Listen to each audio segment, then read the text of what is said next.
Hello student, कैसे हैं आप सब। उम्मीद करता हूँ आप सब अच्छे होंगे, मस्त होंगे, बेहतर होंगे। आपकी पढ़ाई बेहतर चल रही होगी बच्चों। क्लास 12 केमिस्ट्री एनसीईआरटी में चैप्टर आपका 14 चल रहा है, यानी अध्याय 14 है ना, जैवाणु। इसमें हमने पहले लेक्चर में आपको विधिवत कराया था कार्बोहाइड्रेट्स के बारे में। आज हमारा दूसरा लेक्चर है इस चैप्टर का, और इस वर्ष क्रम से आपको एक एक टॉपिक मैं सोच रहा हूँ कि क्लियर कराऊँ।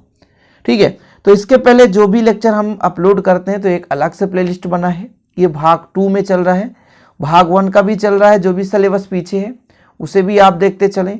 आपको पूरा सिलेबस कराना मेरा कर्तव्य है, और मैंने बोला भी है कि आपके एग्जाम के पहले मैं 100% कोर्स आपको दे दूंगा। तो चलिए शुरू करते हैं बच्चों। आज सबसे पहले कार्बोहाइड्रेट्स के परीक्षण के बारे में समझते हैं कि कैसे हम जानेंगे कि वास्तविक रूप से कार्बोहाइड्रेट्स में ये यौगिक आते हैं, या कैसे हम समझ पाएंगे कि इसमें कुछ कार्बोहाइड्रेट्स उपस्थित है। ठीक है, चलिए पहला जो हमारा है मोलिस परीक्षण है बच्चों। आगे चलकर आप जब बीएससी करते हैं तो वहाँ पर मोलिस परीक्षण आता है, फेलिंग विलियन परीक्षण आता है, बेनेडिक्ट विलियन परीक्षण आता है, टालेन विलियन परीक्षण आता है। तो 4 परीक्षण हैं। मोलिस परीक्षण में क्या करते हैं कि कार्बनिक ठोस के 1 मिली जली विलियन में 10% एल्कोहलिक अल्फा नेप्थेनॉल या नेप्थाल मिलेगा। विलियन की 2 बूंदें मिलाकर हिलाते हैं। मतलब जो भी हमारे पास कार्बनिक ठोस है, यानी कार्बोहाइड्रेट है, जिसका हम परीक्षण करना चाहते हैं, उसको 1 ml जल में विलियन मिलाते हैं 10% एल्कोहलिक अल्फा नेप्थाल मिला करके। अब उसमें बच्चों 2 बूंद अल्फा नेप्थाल विलियन की 2 बूंदें मिलाते हैं और फिर हिलाते हैं। परख नली की दीवार के सहारे सांद्र गंधक अम्ल की 1 मिली काफी सावधानी से उसे मिलाकर उसे हिलाते हैं। मतलब गंधक अम्ल का मतलब सल्फर का जो अम्ल है H2SO4, सिंपल है। विलियन की ऊपरी सतह पर बैंगनी रंग का वलय बन जाता है। यह कार्बोहाइड्रेट का अत्यंत सुग्राही परीक्षण है। मतलब जब ये प्रक्रिया करेंगे, जैसे हमारे पास जो कार्बोहाइड्रेट है उसका 1 ml जली विलियन लेंगे, 10% एल्कोहली अल्फा नेप्थाल, मतलब 10% एल्कोहलिक अल्फा नेप्थाल विलियन की 2 बूंद लेंगे। ठीक है, मतलब एल्कोहली अल्फा नेप्थाल रहना चाहिए, अल्फा नेप्थाल। ठीक है, ये कंपाउंड हमने तो आज तक नहीं देखा, आप देखेंगे भाई साहब। ये परीक्षण हमने नहीं किया था बीएससी में। हालांकि परीक्षण रहता है, लेकिन हर परीक्षण हर वर्ष नहीं कराया जाता। तो मोलिस परीक्षण भी बीएससी में मिलता है, लेकिन हम एक्चुअल में इसे नहीं कर रहे थे बच्चों। तो कार्बनिक जिस भी हमको हाइड्रोकार्बन का, नहीं हाइड्रोकार्बन ही आपका कार्बोहाइड्रेट्स कहलाता है। ऐसा नहीं है कि हाइड्रोकार्बन नहीं कहलाएगा, ये हाइड्रोकार्बन से ही संबंधित है। तो भाई साहब कार्बोहाइड्रेट्स के जो भी हमारे पास ठोस कार्बनिक यौगिक है, उसको हम जल के साथ एक विलियन के रूप में 1 ml जली विलियन में 10% एल्कोहलिक अल्फा नेप्थाल विलियन की 2 बूंद डालकर उसे हिलाते हैं, और फिर कुछ मात्रा में गंधक अम्ल मिलाते हैं। तो देखते हैं कि परख नली के ऊपर बैंगनी रंग का वलय बन जाता है। इससे पता चल जाता है कि भाई साहब इसमें कार्बोहाइड्रेट्स उपस्थित है। यदि बैंगनी रंग का वलय नहीं बनेगा इस मोलिस परीक्षण में, तो कार्बोहाइड्रेट्स उपस्थित नहीं है। दूसरा जो परीक्षण है बच्चों, फेलिंग विलियन परीक्षण है।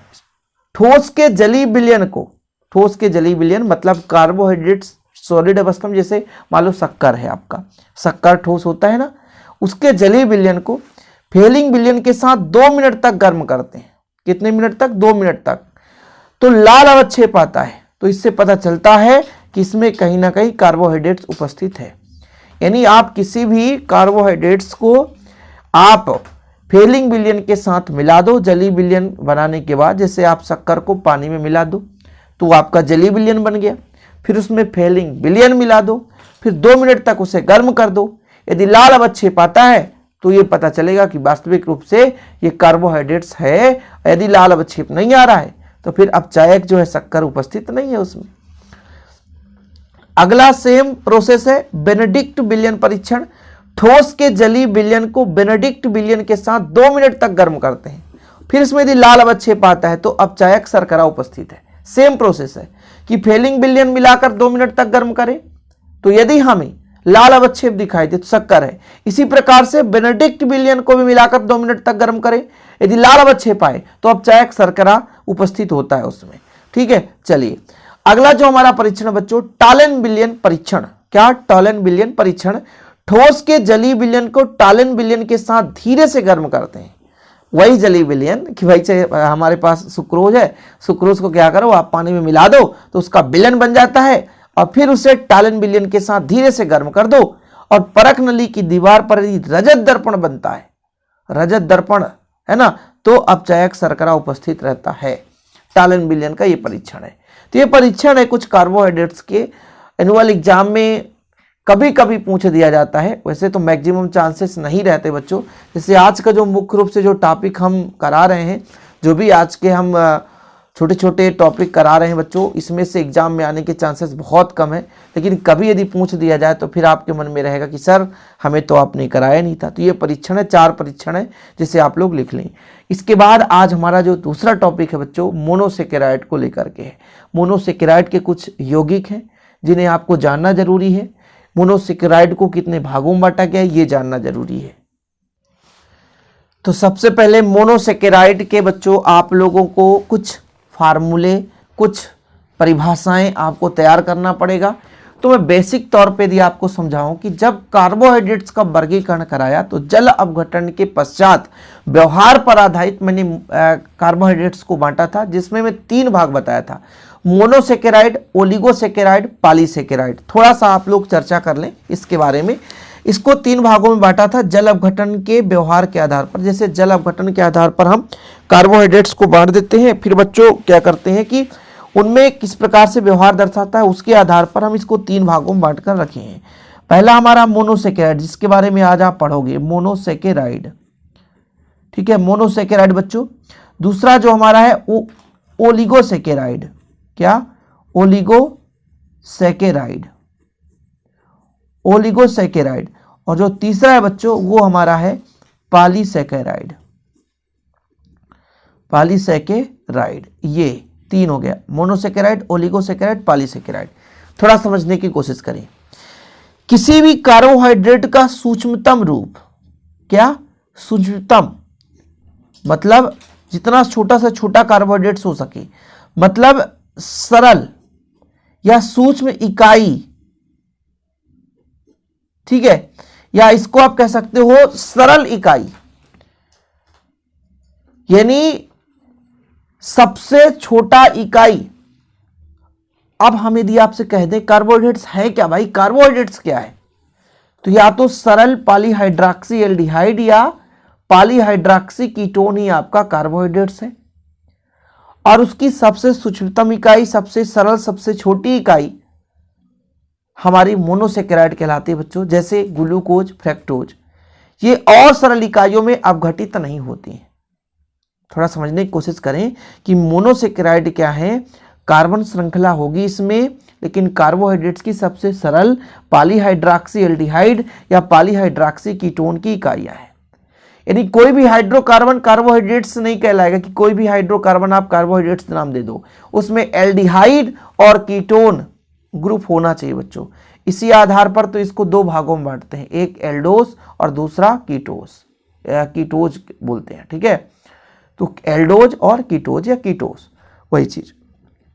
तो मोनोसेकेराइड का मतलब समझ गए बच्चों कि इसमें जो भी कार्बोहाइड्रेट्स आएंगे मोनोसेकेराइड में वो सबसे सूक्ष्मतम, सबसे सरल पॉलीहाइड्रोक्सी एल्डिहाइड या पॉलीहाइड्रोक्सी कीटोन होंगे, ठीक है। यदि उनको हम चाहें कि और तोड़ सकें तो वो नहीं टूट सकते, वो और सरल अणुओं में या उससे और छोटे कार्बोहाइड्रेट्स में टूट नहीं सकते।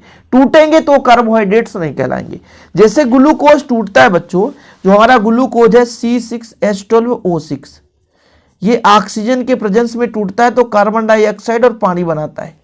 तो ये हमारा कार्बोहाइड्रेट्स फिर नहीं है। यानी जो कार्बोहाइड्रेट्स टूट करके वो कार्बोहाइड्रेट्स में परिवर्तित ना हो सके तो वो सूक्ष्मतम इकाई कहलाएगा, वही मोनोसेकेराइड कहलाता है। मोनोसेकेराइड का सामान्य सूत्र CH2O का होल n है, जहां n 3 या इससे बड़ी संख्या हो सकती है, 3 से छोटी तो हो ही नहीं सकती कार्बन की।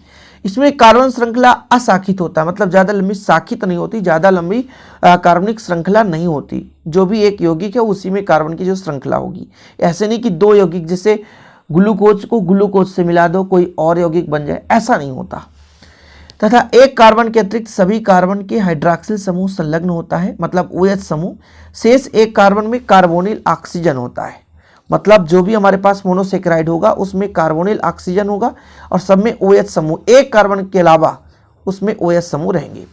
सरलतम कार्बोहाइड्रेट्स जो कि जल अवघटन के पश्चात अन्य सरल अणुओं में अवघटित नहीं होते उन्हें मोनोसेकेराइड कहते हैं, जैसे ग्लूकोज, फ्रक्टोज आदि। मोनोसेकेराइड को दो भागों में बांटा गया बच्चों, एक आपका एल्डोस और दूसरा आपका कीटोस। एल्डोज कह सकते हो या एल्डोस, कंफ्यूज मत होना, समझ रहे ना, एल्डोस या एल्डोज, ठीक है। तो बच्चों जिसमें क्रियात्मक समूह दो भाग है ना, एक एल्डोज जिसमें आपका क्रियात्मक समूह CHO है वो एल्डोज कहलाएगा, दूसरा कीटोज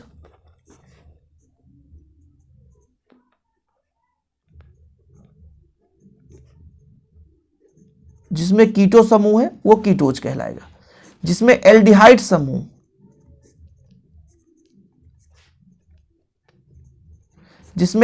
समूह बच्चों वो एल्डोज कहलाता है, जिसमें कीटो समूह है वो कीटोज कहलाता है। दो भागों में बांटा गया है।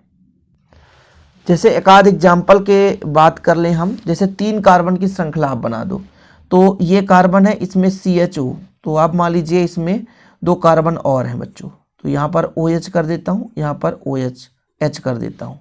इसमें यदि मैं OH कर दूँ, इसमें H कर दूँ और H, इसका नाम कैसे दोगे भाई, ये एल्डोज है, सिंपल है, एल्डोज है, तो आप इसका नाम कैसे दोगे, एल्डो है, ठीक है, एल्डो, इसी से नाम देंगे।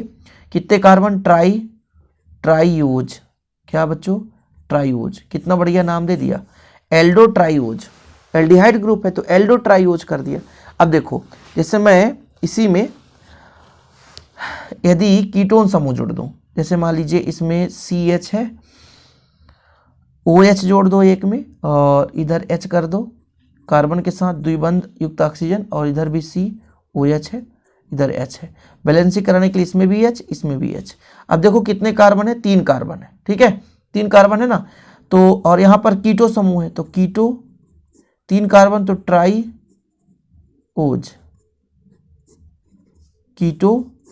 बच्चों, क्या, कीटो ट्राईओज, समझ में आया, कीटो ट्राईओज, 3 कार्बन तो कीटो ट्राईओज। अब इसमें देखो एल्डिहाइड है तो एल्डो ट्राईओज, 1 2 3 कार्बन तो एल्डो ट्राईओज, इसमें कीटो ट्राईओज। समझ में आ गया कुछ कि भाई साहब यदि एल्डिहाइड है तो एल्डोज और यदि कीटोन समूह है तो कीटोज। इसके अलावा भी एक आध एग्जाम्पल लेकर चलते हैं, जैसे हमारे पास मान लीजिए सबसे बेहतर एग्जाम्पल होगा राइबोज का, या टेट्रोज ले लो, टेट्रोज मतलब 3 कार्बन, देखो CHO है, ठीक है, ये कार्बन 3 से 4 कार्बन में टेट्रा होता है ना 4, तो OH सब में रहेगा, तो बैलेंसिंग कराने के लिए H भी इधर जोड़ दो, और इसमें बच्चों आप कितने कार्बन हो गए, 3 कार्बन हो गया, तो यहाँ पर आप H जोड़ दो, तो इसका नाम क्या दे सकते हो, एल्डो, ठीक है, कितने कार्बन, 1 2 3 4, टेट्रोज, ठीक है, एल्डो टेट्रोज, ऐसा नाम आप दे सकते हैं। कितने कार्बन भाई, 4 कार्बन, इसलिए टेट्रा, तो टेट्रोज कर दिया। यहाँ पर आपको मिल जाएगा देखने को, देखो ये एल्डो ट्राईओज है, ये एल्डो टेट्रोज है, एल्डो पेंटोज भी कर सकते हो ना आप, जैसे मैं इसी में इधर मैं जोड़ दिया CHO है, हो गया, और कार्बन है, ये कार्बन है, ये कार्बन है, CH2OH, ये भी कार्बन हो गया, ऐसा ही है ना। और अब एक काम करो, कितने कार्बन हो गए बच्चों, तो OH यहाँ जोड़ दो, OH यहाँ जोड़ दो, OH यहाँ जोड़ दो, H जोड़ दो, H जोड़ दो, H जोड़ दो, ये यहाँ पे तो कंप्लीट है। तो यहाँ पर हो गया aldo meth eth prop but pent, तो पेंटोज, एल्डो पेंटोज हो गया, सही है ना, समझ में आ गया। नामकरण करना बहुत सरल होता है यार, आप लोग सीखो बस। अब ऐसे कार्बनिक यौगिक को सीखना कठिन भी लगता है लेकिन सरल भी है बच्चों। मैंने एग्जाम्पल लिख दिया है, एल्डो ट्राईओज, एल्डो टेट्रोज, एल्डो यहाँ पे राइबोज है, डी राइबोज, एल्डो पेंटोज, देख सकते हो आप लोग। इसमें CHO है, सब में CHO है। स्क्रीनशॉट ले लिया करो समय, ऐसा भाई नहीं सोचो कि अलग से हम देंगे, हम समय दे देते हैं आपको भाई, तो स्क्रीनशॉट ले लिया करो आप। ठीक है, यहाँ पर भी आप देख सकते हैं राइबोज, एल्ड्रो, पेंटोज। अब इसमें थोड़ा सा देख लो ग्लूकोज का भाई साहब, ग्लूकोज और गैलेक्टोज, ये दोनों देख लो ग्लूकोज की संरचना कैसी होती है, क्योंकि ग्लूकोज और फ्रक्टोज दोनों का सूत्र एक ही होता है, संरचना दोनों में डिफरेंस होता है बस।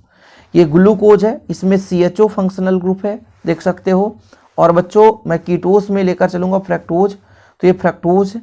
ठीक है, इसमें द्विबंध में ऑक्सीजन है, मतलब कीटो समूह है। देखो ये फ्रक्टोज, ये फ्रक्टोज, ठीक है, इन्हीं फ्रक्टोज जिसे बोलते हैं बच्चों, ये फ्रक्टोज है। और हमने आपको बताया कि भाई साहब ये हमारा ग्लूकोज है। दोनों में क्या डिफरेंस है, तो केवल और केवल ग्रुप का डिफरेंस है बच्चों। यहाँ पर दोनों में अलग अलग, एक में कीटो समूह है और एक में आपका एल्डिहाइड समूह। एल्डिहाइड समूह कैसे, जैसे यहाँ पे CHO है और 6 कार्बन होता है, तो 1 2 3 4 हो गए, 1 2 3 4 5 हो गया भाई। और इधर CH2OH जोड़ दो।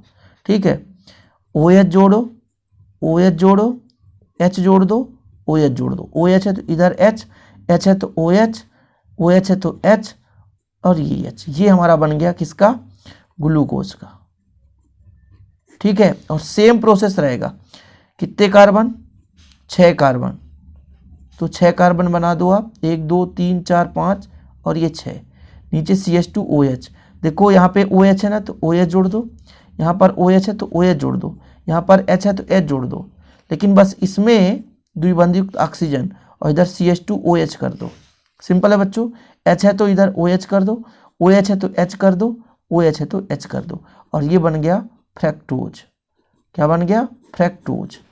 ठीक है, फ्रक्टोज है, ये ग्लूकोज है और ये फ्रक्टोज है। जानना जरूरी है ना, ये ग्लूकोज क्या है, फ्रक्टोज क्या है, ये दो बहुत महत्वपूर्ण हैं जिसको जानना जरूरी होता है बच्चों। तो ये कुछ बेसिक चीजें हैं।